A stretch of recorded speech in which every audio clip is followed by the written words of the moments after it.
ও কথা বলো না গো জ্যোৎস্না, ও জ্যোৎস্না আমি হইলাম দোষী,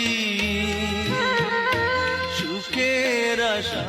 দিয়া গো তোমায় করলাম বনবাসী গো জ্যোৎস্না, করলাম বন